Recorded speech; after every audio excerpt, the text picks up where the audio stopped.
ابھی بھی وہاں ایک بڈھے نے 70 سالہ آدمی نے امریکہ میں 8 سالہ بچی کو مسلمان کو قتل کر دیا. تو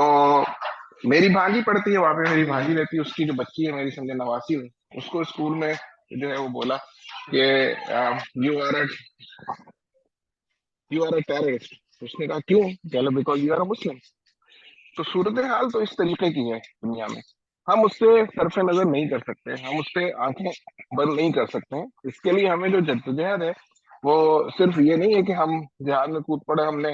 وسائل دے دیا اور آج ہم نے کر دیا. اس کے لیے ایک پوری کمپریہنسو اس جہاد کے لیے پلاننگ کی ضرورت ہے جو ہمارے مفقود ہے. اور وہ مفقود یہ ہے کہ آپ کو ٹیکنالوجی میں, سائنس میں, دوسرے معاشرتی نظام کے اندر, انصاف کے نظام کے اندر ان کی ٹکر کا نظام لانا ہوگا, تب تو آپ کامیاب ہو سکتے ہیں. ادروائز یہ صرف ایک جس کو کہنا چاہیے کہ وہ اللہ تعالیٰ کا وعدہ ہے, وہ سب کچھ ہوگا, حضرت عیسیٰ بھی آئیں گے, سب کچھ ہوگا, لیکن وہ کب ہوگا ہم کو نہیں پتا ہے. وہ ابھی دور ہے یا قریب ہے, نہ ہم جانتے ہیں نہ کوئی شخص جانتا ہے دنیا کا. جو اصل گراؤنڈ ریالٹی ہے وہ یہ ہے کہ ہم بہت ویک ہیں, بہت کمزور ہیں, اور ہم ان کا مقابلہ ابھی نہیں کر پاتے. ہمارا جو اصل ٹارگٹ ہے وہ جہاد ہمارا جو ہے نا, وہ صرف پیسے دے دینا, مالی امداد دے دینا, یہ نہیں ہے, بلکہ ہمیں اپنے آپ کو اس لیول پہ لانا ہو کہ جہاں پہ ہم ان کا مقابلہ کر سکیں. یہ اصل چیز ہے.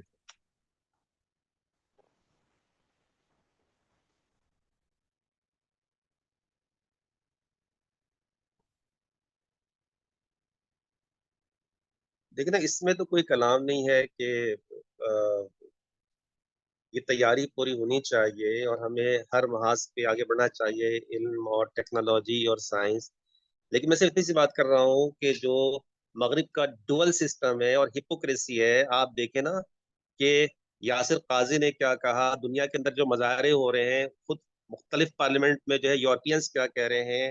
ٹھیک ہے, ایون ملکہ وہ جارڈن کی ملکہ نے کیا کہا, تو سب انہی سے بتا رہے ہیں کہ یہ غلط کر رہے ہیں. جو حماس نے کیا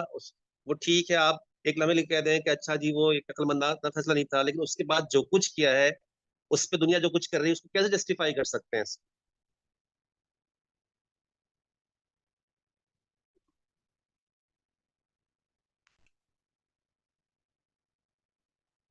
اور 70 سالوں سے جو اس کے ساتھ ہو رہا تھا فلسطین کے ساتھ, اس پہ دنیا کیا کر رہی تھی اس پہ؟ بھائی میں آپ سے یہی تو کہہ رہا ہوں کہ وہ آپ اس کو وہ جسٹیفائی نہیں کر سکتے, لیکن آن دا کنٹریری ان کو وہ اس چیز کی ضرورت ہی محسوس نہیں کرتے کہ وہ اس کو جسٹیفائی کریں. اصل چیز یہ ہے. ایک آپ ایک انہوں نے بازو ثابت کیا نا خانہ کہ ان کے رویہ پاس دیکھیں. انصاف کا نظام نہیں ہے وہ. نہیں ہے تو اس سے ثابت کرنے سے اس کے اوپر کیا فرق پڑا؟ کیا اسرائیل ختم ہو گیا؟ کیا اب غزہ پہ حملے ختم ہو جائیں گے؟ کیا ساری دنیا میں اسلامی نظام قائم ہو جائے گا؟ نہیں ایسا نہیں ہے. ہم یہ نہیں, ایک جو ہمارے ساتھ اس جو کا مسئلہ امپیکٹ ہے, آئے گا مستقبل میں. دیکھیں, نہیں امپیکٹ پتہ نہیں کب آئے گا. ہمارے ساتھ مسئلہ یہ ہے کہ ہم کچھ بھی ہوتا ہے ہم اس کے بعد ایک بہت جذباتی قوم ہے. ہم اس کا جو ریئلسٹک اپروچ ہے, ریئلسٹک جو چیزیں ان کو فراموش کر کے جذباتیت کے اندر ہم دیکھنے لگتے ہیں کہ یہ ہو گیا وہ ہو گیا. اب آپ دیکھیں, let the thing settle down کہ کس طریقے سے ہوتا ہے. ابھی اسٹارم ہے, یہ بالکل طوفان. اس کے بعد ہم کتنے یہ مظاہرے ہم کتنے عرصے سے دیکھ رہے ہیں, اگر آپ کو یاد ہو, آپ نے خود کتنے مظاہروں میں شرکت کی ہے فلسطین اور کشمیر کے لیے. ابھی کل کی بات ہے نا, یہ اسرائیل کو آپ چھوڑ دیں, امریکہ چھوڑ دیں, یہ جو 4 اکتوبر, کیا 4 اکتوبر ہی ہے نا, کون سا دن ہے وہ جس دن اس نے جو ہے وہ ختم کر دیا تھا مودی نے, ہم نے اس کا کیا بگاڑ لیا؟ تو آپ بھول گئے کشمیر کو. آپ نے اتنے مظاہرے کیے, یہاں سے وہاں تک شارع فیصل بھر دیا آپ نے, سب کچھ کر دیا. اینڈ ریزلٹ کیا ہے؟ اب کشمیری آپ کے ساتھ آنا نہیں چاہتے ہیں. That is the reason. آپ نے افغان جہاد میں حصہ لیا, آج افغانیوں, کل آپ نے دیکھ لیا کہ افغانیوں نے کیا کیا آپ کے ساتھ. کوئی نہ کوئی تو ریزن ہوگا نا وائی دے آر اگینسٹ اس, ایوری بڈی. آپ کشمیر والوں کو دیکھیں, اب آپ کشمیر میں رائے عامہ بدل رہی ہے. جو آپ کہہ رہے ہیں نا, آپ کشمیر کی جنرل پبلک اٹھا کے, they don't want to be with Pakistan, they are comfortable. جو مقبوضہ کشمیر ہے, جو پرانا تھا, وہ تو بہت کمفرٹیبل ہے. وہ تو کبھی بھی نہیں چاہتے کہ وہ پاکستان کے ساتھ آئے. نہ وہاں کوئی اب اس طرح کا جہاد ہو رہا ہے, نہ کچھ ہو رہا ہے. تو ہم نے اس کو کیا کر لیا, اتنے مظاہرے کیے اور دنیا بھر نے کہا وہ ساری. دیکھیں, مائٹ از رائٹ. آپ اس میں کچھ بھی نہیں کر سکتے, یہ صرف باتیں ہیں. جب تک کہ آپ کے پاس اپنی آپ you don't become a powerful country, ٹھیک ہے نا. آپ کے پاس کی مثال ایران موجود ہے, وہ اپنی بات منواتا ہے. پورے مسلم ممالک میں مجھے تو وہی ایک نظر آتا ہے جو بہرحال کسی حد تک جو ہے وہ کر سکتا ہے. ترکی کا بھی رویہ بڑا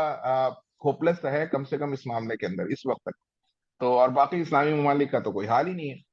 تو بس یہ ہے بات. اس کو دیکھیں, آپ کو ایک ریئلسٹک اپروچ دیکھنا چاہیے. مولانا صاحب نے جو بات کہی ہے وہ اپنی جگہ پر بالکل صحیح ہے, لیکن ہم اس پر عمل نہیں کر رہے ہیں بحیثیت قوم.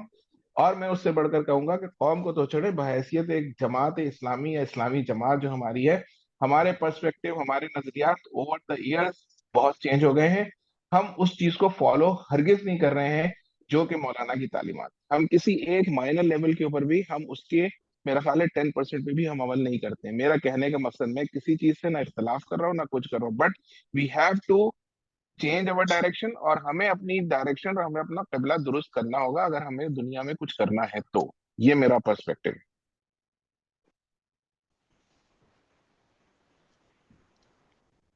جی ہاں عاطف بھائی, آپ نے بالکل صحیح, جو تلخ باتیں ہیں لیکن حقیقی باتیں ہیں, اس کی طرف اشارہ کیا. اور کاش یہ جو ہم میں کمزوریاں ہیں مسلم امہ میں, اتحاد کے حوالے سے, سیاسی ہم آہنگی کے حوالے سے, اس میں تو ہر طرف سے ہم مار کھا رہے ہیں. لیکن الحمدللہ انفرادی طور پہ مسلمان گناہگار ہے, کمزور ہے جہاں بھی ہے, لیکن اس طرح واقعات میں ان کے جذبات جو ہیں وہ ظاہر ہے ایک مسلمان کے جذبات ہیں. اللہ تعالی ہمیں ایک صحیح حکمران دے, مسلم امہ کو اتحاد میں رکھے. ڈاکٹر اورنگزیب بھائی, ٹائم پورا ہے, آپ اگر دعا سے اختتام کریں, خاص کر فلسطینی بہن